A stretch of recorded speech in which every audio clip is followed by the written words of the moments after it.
Bonjour à toutes et à tous, bienvenue dans Smart Impact. Et comme chaque vendredi, j'ai à mes côtés Émilie Kovacs. Bonjour Émilie. Bonjour Thomas. Toujours en forme? Ça va très bien et vous? Et oui, ça va très bien. Et toujours patronne d'Ecopo. Ecopo.fr, tout à fait, média expert de l'économie responsable. Alors le vendredi, c'est une formule particulière dans Smart Impact puisqu'on vous propose chaque semaine le grand entretien. Aujourd'hui, c'est celui de Paul Meillat, le skipper professionnel, ambassadeur de Surfrider Fondation Europe, avec qui il vient de lancer l'échappée bleue. C'est quoi l'échappée bleue? C'est pour permettre aux enfants qui ne partent pas en vacances de découvrir la voile. Oui, il participera à notre débat sur l'engagement sociétal des entreprises avec Frédéric Froger, directeur des marques Okaidi et Obaby, qui sont partenaires depuis 2012 de Surfrider Europe et qui viennent de rejoindre justement le programme L'échappée bleue en tant que mécène. Et puis dans Smart Ideas, Dieveil Ngoubou, le cofondateur d'Umoja. Umoja, c'est une marque, une start-up experte en sneakers végétal. On a hâte de voir à quoi ça ressemble. Voilà, tout de suite, c'est le grand entretien. C'est parti.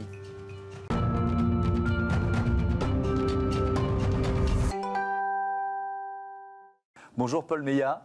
Bonjour. Heureux de vous accueillir. Bonjour. Et de vous rencontrer. Vous êtes donc skipper professionnel, vainqueur de la dernière Route du Rhum, ambassadeur de Surfrider Fondation Europe. Et vous venez de lancer l'échappée bleue. C'est quoi l'échappée bleue ?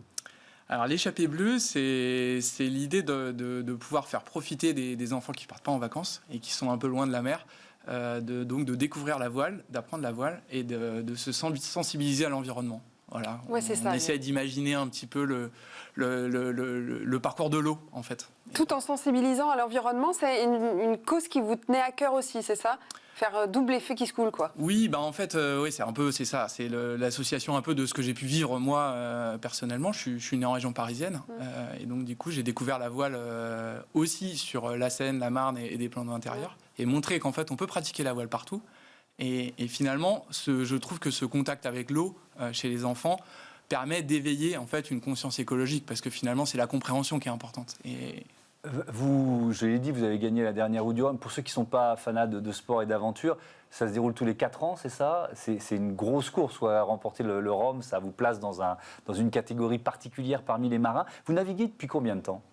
En fait, j'ai la chance de naviguer depuis tout petit, justement. Ouais. Contrairement aux enfants qui sont destinés à l'échappée bleue, moi, mes parents m'ont emmené sur un bateau quand j'étais quasiment juste après que je naisse. Donc Ah oui.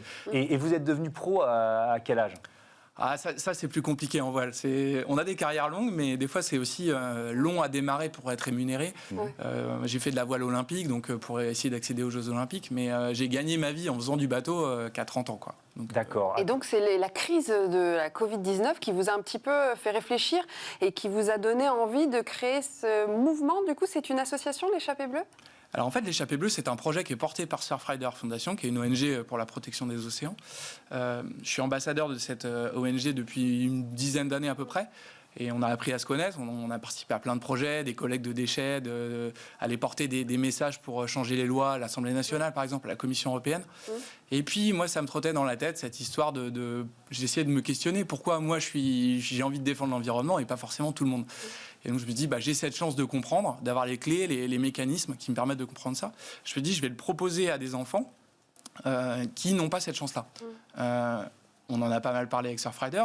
Surfrider n'avait pas forcément dans ses projets des projets à vocation sociale ou sportive, même si les pratiquants Surfrider, les adhérents sont des sportifs.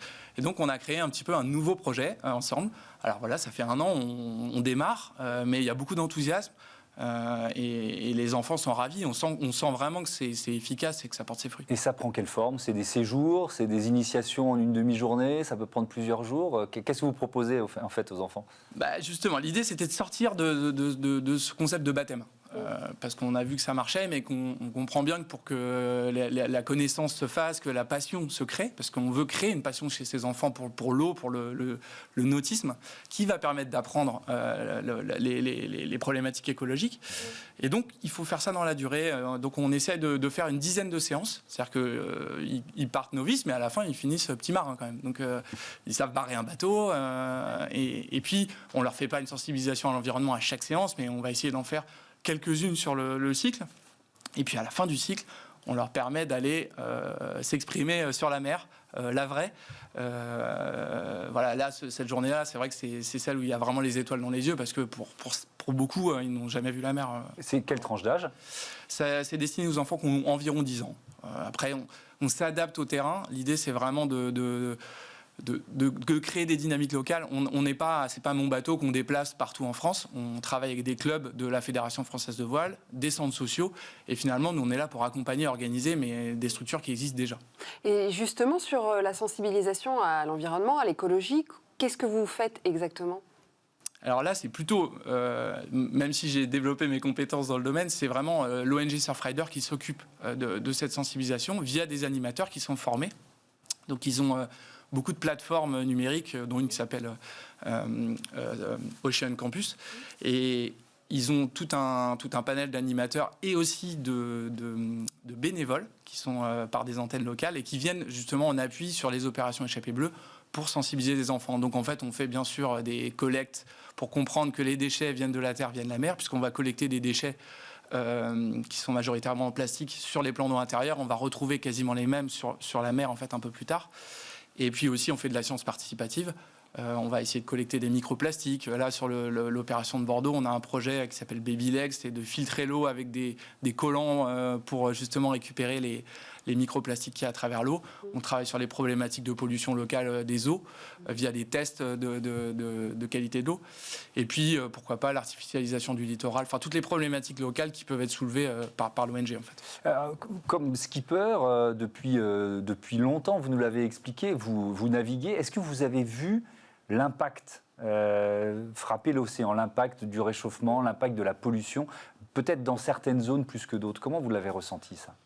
Ouais, c'est très difficile. Il y a déjà le témoignage, c'est que quand on part loin au large, j'ai eu la chance de faire le Vendée Globe en 2016, quand on va loin dans des contrées comme ça, on voit bien que l'océan est vierge de toutes ces pollutions et heureusement, il y a des choses magnifiques qui se passent sur l'eau. C'est important d'avoir un message positif. Bien sûr, il ne faut pas avoir que mais par contre, vision pollution. Quand on revient, quand on passe près des terres ou quand on va par exemple en Méditerranée qui est une mer fermée, là, on se rend bien compte que dès qu'il y a une population humaine importante, quel que soit l'endroit dans la planète, il y a beaucoup de déchets qui flottent. Donc ça, c'est vraiment le premier, c'est ce constat de pollution. Quand on revient de longtemps où justement l'esprit est libéré et qu'on revient, c'est assez dramatique.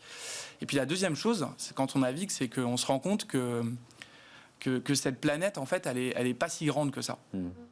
C'est-à-dire que quand on vit ici, nous, on se dit, bon, l'océan, mais en fait, l'océan à traverser aujourd'hui, c'est pas si long. Enfin, moi, ça me paraît pas si long, mais on met une dizaine de jours. Il faut dire que vos bateaux vont de plus en plus vite. Mais nous, bon. ça nous paraîtrait plus. Mais c'est pas très grand. Et j'ai l'impression qu'il y a un peu cet effet, je regardais Thomas Pesquet, cette espèce de limite de la planète. C'est-à-dire que c'est le même constat. Cette prise de recul, alors on n'a pas du tout la même vie, mais cette prise de recul a le même but, quoi. Et on se rend compte que c'est pas si grand. Oui. Et donc, il y a une prise de... parce que là, vous êtes en contact direct avec la nature. La prise de conscience, elle est accélérée en quelque sorte. Et c'est ce que tous les astronautes disent, effectivement, quand ils sont partis une fois, ils se rendent compte à quel point la planète est petite et fragile, surtout. La fragilité de la planète. Vous aussi, vous pouvez le quantifier, l'évolution. Je repose la question de tout à l'heure. Sur 10 ou 15 ans, cette évolution. En fait, je pense que finalement, c'est pas vraiment, c'est compliqué de le voir, mais par contre, ce qui est alarmant, c'est que les chiffres me parlent. C'est-à-dire que quand on est ici dans le quotidien, de dire bon, il y a 20% de la forêt qui disparaît, 70% des animaux, c'est des chiffres. Mais quand on a navigué dessus, finalement, et qu'on se dit il y a de plus en plus de zones mortes, où il n'y a plus de plancton, où il n'y a plus d'oxygène dans l'eau, etc., ça, nous, on s'en rend compte parce qu'on se rend compte de cette taille de la mer et que finalement, c'est pas si grand. Et du coup, l'une des solutions, c'est justement la sensibilisation, et notamment au jeune public, pour essayer de préserver, et notamment les espèces, parler de pêche durable, parler de tout l'écosystème des océans, en plus d'agir, effectivement, comme vous le disiez, sur les microplastiques en particulier. C'est ça, l'une, pour vous, des solutions ? Bien sûr, il y a ce qu'on fait l'Échappée Bleue et les enfants, mais on se rend compte que c'est difficile de sensibiliser beaucoup d'enfants, surtout si on veut faire de la qualité et faire plusieurs séances. C'est pour ça qu'autour, on essaye de travailler avec tout l'écosystème. Donc, quand on va travailler avec 20 enfants d'un centre social, on travaille avec tous les éducateurs pour que finalement, la centaine d'enfants du centre social puissent bénéficier du projet. Pareil dans le club de voile. Et puis aussi, on a envie de travailler cette année, bien sûr, avec les outils actuels, les réseaux sociaux, faire des web-séries pour justement toucher le plus de monde possible. Ouais, ça concernera combien d'enfants, du coup, par année, en gros? Parce que j'imagine que c'est des enfants qui sont partout sur le territoire français, plutôt métropole, j'imagine? Ouais, pour l'instant, on reste raisonnable. On s'est lancé l'année dernière. Là, cette année, on fait 10 villes partout en France. Donc, on va faire Montélimar et Marseille en Méditerranée, le sud-ouest avec Pau et Bordeaux. Okay. Et puis un peu la Bretagne, parce que c'est aussi simple pour nous, c'est chez nous pour organiser. Et la région parisienne et Le Havre en fin d'année avec une interaction avec la Transat Jacques Vabre, avec les enfants qui vont venir sur le village pour la course, etc. Ça fait 10 opérations, 200 enfants cette année. Mais notre objectif, c'est bien sûr de grandir pour déjà toucher plus d'enfants en France. Et puis l'ONG Surfrider, c'est une association européenne, donc on a vraiment envie de commencer à aller faire des projets dans les autres pays. Outre-mer aussi, pourquoi pas, avec la Route du Rhum l'année prochaine. Voilà, c'est notre objectif, mais ça dépendra des financements, parce que forcément, il faut se financer. Et ben justement, là, vous nous offrez une transition. On va parler justement du mécénat d'entreprise tout de suite.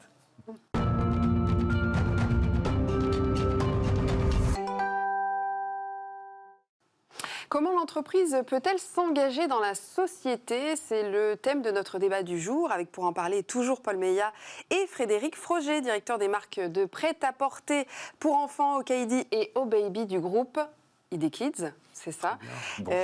Marques qui sont partenaires de Surfrider Europe depuis 2012. Et donc, vous avez également décidé de rejoindre le programme L'échappée bleue. Expliquez-nous ça. Bah écoutez, oui, effectivement, c'est pas récent notre collaboration avec Surfrider, ça fait déjà bientôt 10 ans. Et c'est monté tout à fait crescendo. On est toujours dans cet univers de la pédagogie des enfants et donc toujours dans l'univers entre le sociétal et l'environnemental. Et on trouvait que Surfrider, depuis longtemps, pouvait associer les deux. Donc on s'est beaucoup engagé dans toutes ces initiatives océanes. Ouais. Nettoyer les plages, montrer effectivement, comme le disait Paul tout à l'heure, aux enfants que finalement ce qu'ils font sur la Terre influence aussi les mers. Donc tous ces financements ont pu créer des groupes d'enfants qui ont pu, à un moment ou à un autre, découvrir les choses avec une belle pédagogie, puisque c'est plutôt très positif et c'est pas uniquement à l'école qu'on apprend ces choses-là. Donc on a ces initiatives-là, on a une partie sur le campus, et puis là on s'est dit tout doucement, où est-ce qu'on peut aller encore un peu plus loin avec vous, et on trouvait que cette initiative, en tout cas cette belle échappée bleue, pouvait aller encore plus loin dans cette pédagogie des enfants et dans l'apprentissage vers un monde meilleur. Et alors pourquoi Surfrider, j'allais dire, pourquoi cette sensibilisation aux océans, à la mer, à cet univers-là, à cette cause-là, j'allais dire, plutôt qu'une autre cause du coup? Alors on en a plusieurs, et celle-ci fait partie des choses un peu aussi sympathiques pour nos enfants, parce qu'ils ont tous envie d'aller aller sur les plages, ils y vont tous, ou presque tous en tout cas. Donc c'est quelque chose de plus naturel et plus facile à aborder. Mais en même temps, on a financé un film il y a 2 ans, Demain est à nous, de Gilles Demès, qui était dans l'initiative et la responsabilité des enfants qui localement, dans des pays dans le monde, entreprenaient pour que le monde grandisse, entre guillemets. Donc voilà, on a plus localement, on travaille à Roubaix avec des associations qui aident des familles en difficulté, on aide aussi les mamans en difficulté à leur accouchement pour équiper leur bébé, ainsi de suite. Enfin voilà, on a plusieurs typologies. On a aussi une fondation au Bangladesh, puisque on fabrique beaucoup de produits aussi au Bangladesh, et on aide les enfants de nos collaborateurs d'entreprise à aller à l'école. Donc on finance aussi l'éducation, typiquement au Bangladesh, avec notre fondation. Donc on est assez le droit des enfants. Accompagner les enfants, c'est primordial pour nous. Paul Meillat, comment s'est passée la rencontre? Parce que vous avez l'habitude d'aller à la rencontre d'entrepreneurs, de chefs d'entreprise, déjà pour monter vos projets de bateau. Il faut peut-être expliquer ça. Quand on est skipper professionnel, il faut trouver des financements et on ne fait pas la course du Rhum sans avoir des partenaires. Ah ouais, non, c'est un peu la particularité de notre métier, c'est qu'on doit créer notre projet. On n'est pas recruté en fait comme dans un club sportif, comme on peut connaître. Et puis là, il faut monter son projet. Donc c'est assez compliqué, c'est-à-dire qu'il faut 2 casquettes et finalement... Vous êtes un peu chef d'entreprise, quoi. On est chef d'entreprise, parce qu'on gère aussi d'habitude une équipe de préparateurs techniques, etc. Donc c'est souvent une dizaine de personnes. Et puis on gère la communication, les relations avec le partenaire. Et en fait, la voile se construit beaucoup dans la communication qui se fait aussi autour du sport, puisque malheureusement, quand on part un petit peu plus loin. Donc Donc il y a beaucoup de visites dans les entreprises.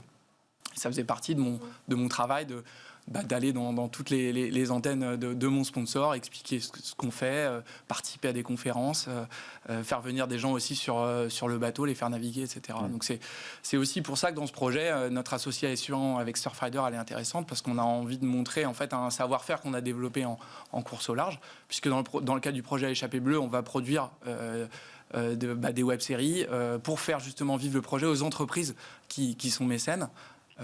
La marque OKID Baby, on voit bien, les valeurs, c'est l'optimisme et l'engagement. Donc on est vraiment l'Échappée Bleue, on tombe pile poil et il y a une légitimité totale de la marque pour venir nous soutenir. Mais on s'adresse aussi à des entreprises qui aujourd'hui n'auraient pas forcément cette fibre-là et qui pourraient rejoindre l'aventure et qui s'engageraient à leur tour et ce serait super. Et alors justement, bon, là en l'occurrence c'est un partenariat, un mécénat entre vos marques et Surfrider Europe qui dure depuis une dizaine d'années, donc il y avait un engagement naturel. Mais quand vous allez à la rencontre d'une autre marque ou d'un autre partenaire potentiel, est-ce que la pression est différente quand c'est pour un projet comme l'Échappée Bleue? Vous voyez ce que je veux dire? Entre je veux monter un projet Route du Rhum ou Vendée Globe, et donc il faut que je trouve des millions d'euros pour un nouveau bateau. Et puis là, j'ai une cause, j'ai une association, il faut quand même que je trouve de l'argent. Bien sûr, il y a un sentiment d'égoïsme qui n'est plus là et qui forcément permet de mieux vendre le projet. Ça, c'est évident, parce que ce projet-là me tient vraiment à cœur, je mets une implication totale dedans. Et j'ose imaginer qu'on le fait, bien sûr, pour les enfants, c'est hyper important. Et ils en ont besoin, plus que jamais, avec ce qui se passe en ce moment. Cette échappée bleue, elle est vraiment nécessaire. Mais je pense que ce projet, il est aussi important dans l'entreprise qui va le supporter, parce qu'elle va permettre d'incarner un changement au sein de l'entreprise.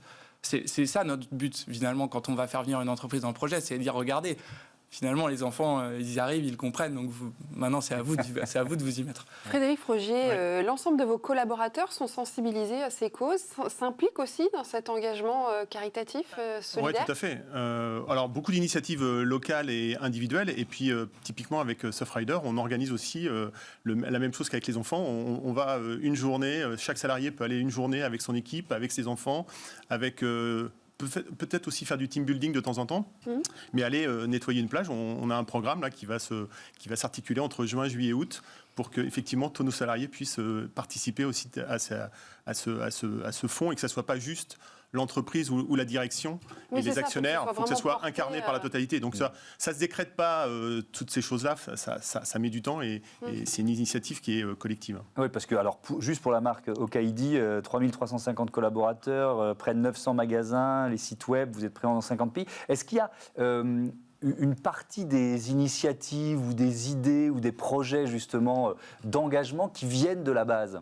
Est-ce que ça remonte aussi des collaborateurs, de certains magasins qui disent « Ah, mais dans notre région, il y a telle initiative, faudrait qu'on les aide ». En tout cas, sur les dons de vêtements, typiquement, c'est très local souvent. Une association très locale qui a besoin, ainsi de suite. Donc ça, c'est vraiment travailler en local. Et après, typiquement, un salarié peut aussi amener une idée sur laquelle on va aussi de toute façon rebondir ou aider ou participer avec les moyens de notre communication, de pouvoir élargir un peu le spectre. Mais effectivement, on laisse l'initiative à chacun de participer, c'est déjà beaucoup, et en même temps d'amener une initiative si nécessaire. Paul Meillat, pour qu'une entreprise s'engage dans la société, comment elle choisit son association? Il faut qu'elle regarde son cœur d'activité, de business model? Qu'est-ce que vous conseilleriez? Ah oui, c'est ça, oui, pour une cohérence. Là, forcément, OKID, c'est l'exemple où finalement, ils investissent dans des valeurs qui sont les leurs. Mais j'aurais envie de dire...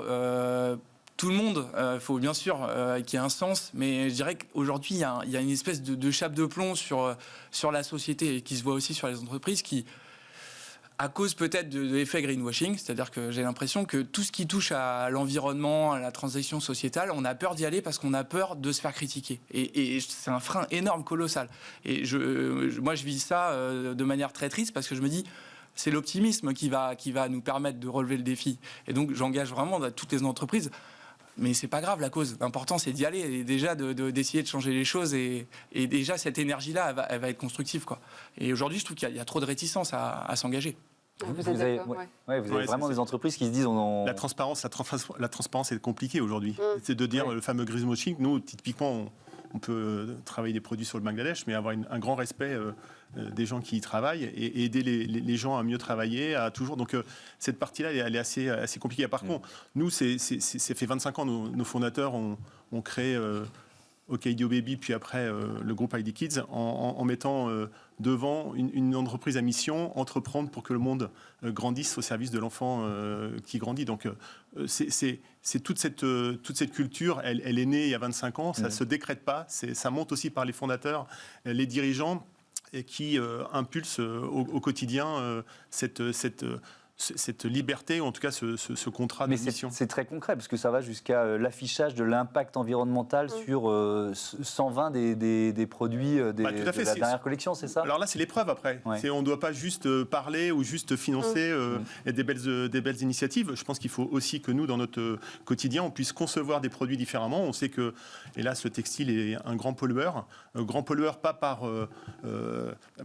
par les déchets qu'il fournit, puisque pratiquement 70 à 80% des produits sont jetés à la fin de leur vie.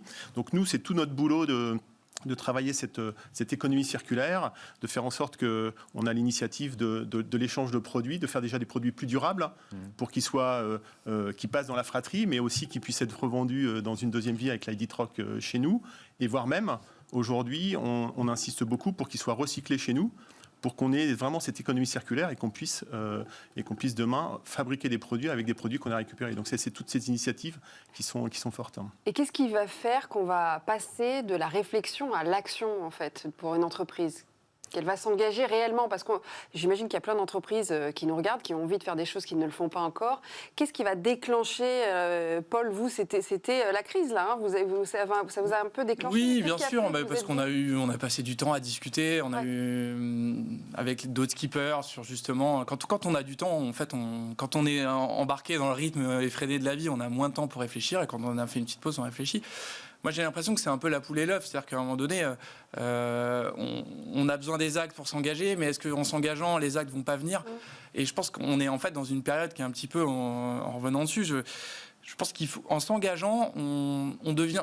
Si on met le doigt dedans, c'est parti, quoi. On devient exemplaire et on va chercher des solutions. Et au lieu d'être en culpabilisation tout le temps, je pense que c'est pas la bonne solution. Donc, au lieu de tout mettre, comme on fait un peu avec l'océan, c'est-à-dire que tout ce qui part dans l'océan, on ne sait pas trop ce qui se passe, etc.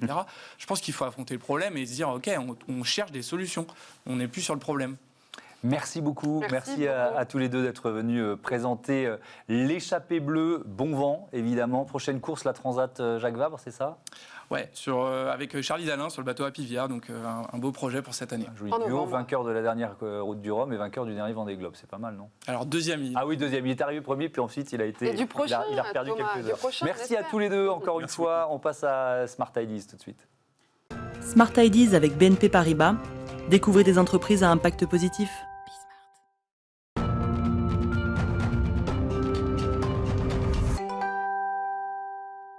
Smart Ideas, une start-up à l'honneur comme tous les jours. On reçoit aujourd'hui Dieveil Ngoubou en visioconférence. Bonjour, bienvenue, vous nous entendez bien?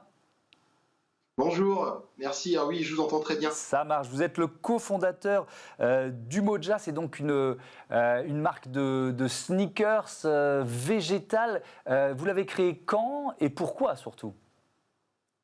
On a créé Umoja en 2018. On est parti de la problématique qu'il existait des savoir-faire traditionnels en Afrique subsaharienne qui étaient en perte de vitesse à cause de la concurrence agressive de certains produits industriels. À côté de ça, on a aussi l'industrie de la mode qui est l'une des industries les plus polluantes avec un impact humain et écologique. Donc l'objectif en créant cette chaussure, c'était de résoudre cette problématique humaine et écologique pour faire des chaussures végétales et différentes. Alors justement, parlez-nous des matériaux que vous utilisez. D'où viennent-ils? On s'est rendu compte que pour faire une chaussure, il y a entre 20 et 40 matériaux qui rentrent dans le processus de production d'une chaussure. Et ces matériaux sont principalement issus de l'industrie du pétrole. Ce qui fait qu'en fin de vie, on a un gros problème au niveau du recyclage.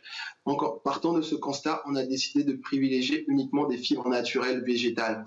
Et là, on est sur 4 matières, du coton bio, du chanvre, du lin et du lait d'EVA. Et ces 4 matériaux, leur processus de recyclage et leur fin de vie sont maîtrisés. Ce qui fait qu'une fois qu'on arrive en fin de vie de la chaussure, il n'y a pas du tout de problème pour l'environnement. De quel pays viennent-ils du coup ces produits, ces matières premières plutôt? On a du coton bio qui est filé, teinté, tissé au Burkina Faso, produit sans engrais, sans pesticides, sans moyens motorisés. On a du lin et du chanvre qui viennent de France. On a du lait d'EVA qui vient d'Indonésie, mais qui est travaillé en France pour faire des semelles. Alors c'est vrai que ce secteur des baskets, des sneakers, il est en pleine ébullition. On reçoit ici même pas mal de marques qui sont sur une démarche qui se rapproche de la vôtre. Comment vous vous différenciez? C'est pas si facile, j'imagine, de se différencier dans un secteur qui met l'accent sur l'éco-responsabilité. Exactement. Comme vous l'avez dit, le milieu de la chaussure, le secteur de la chaussure est déjà hyper concurrentiel. Et aujourd'hui, on voit de plus en plus de marques émerger dans la chaussure éco-responsable. Et nous, l'idée, c'était de se dire, on ne va pas uniquement se limiter à faire de la chaussure ou à se mettre un label éco-responsable ou éthique. L'idée, c'est vraiment de faire un projet holistique qui prend en compte toutes les personnes qui sont dans la chaîne de production, mais aussi les matières qui rentrent dans le processus de production. Pour que la personne, le consommateur final qui achète son produit, non seulement il y a une exigence esthétique, mais que derrière, il est sûr que les personnes qui rentrent dans le processus de production sont rémunérées de manière juste et que la chaussure en fin de vie ne posera pas un problème pour l'environnement. Donc c'est vraiment de prendre en compte toutes les étapes de production dans le processus de fabrication de la chaussure. Donc justement, si on rentre dans le détail de votre politique sociale, qui a l'air d'être engagée aussi, cela concerne principalement la rémunération ? Principalement la rémunération, parce qu'aujourd'hui, quand on parle d'éco-responsabilité, d'éthique, on se base uniquement sur du coton bio, sur du made in France. Mais on oublie souvent les acteurs qui sont dans la chaîne de production. Et dans la chaîne de production, il y a des artisans, déjà, il y a des agriculteurs d'abord qui cultivent la matière première. Ensuite, on a des artisans, on a des ouvriers. Et l'idée, c'est de se dire, il y a toutes ces personnes qui sont occultées, mais nous, on les prend en compte dans le processus de production. Et alors, vous les produisez où, au final, vos sneakers ? Il y a 3 pays qui rentrent dans le processus de production de ces sneakers. On a le coton qui vient du Burkina Faso et le tissage. On a du lin, du chanvre, des lacets, des semelles qui sont fabriquées en France. Et l'assemblage du produit fini se fait au Portugal. Pourquoi ces 3 pays? Parce que sur un produit aussi complexe qu'une paire de chaussures, une sneakers, il y a énormément de matériaux qui rentrent dans le processus de production. Et donc, on ne peut pas se limiter uniquement à une seule zone géographique, à moins de faire des sabots. C'est plus simple. Mais là, on a décidé de limiter le processus, la zone géographique au Burkina Faso, à la France et au Portugal. Et ce qui nous permet d'avoir une totale traçabilité aussi sur la chaîne de production, de se dire, il y a des matières qui viennent du Burkina Faso, mais on sait comment ça a été fait, par quels moyens. Les matières qui viennent de France, on sait aussi comment ça a été fait. Et au Portugal, l'assemblage fini. Merci beaucoup. Et puis à moins de marcher pour les sabots surtout aussi. Merci beaucoup. Longue vie à Umoja. Merci d'avoir participé à Smart Impact. Merci Émilie. Merci on se retrouve Thomas. Vendredi prochain, évidemment, pour un nouveau grand entretien. Moi, je vous donne rendez-vous demain pour Smart Future, l'émission des entreprises qui innovent. Salut à toutes et à tous.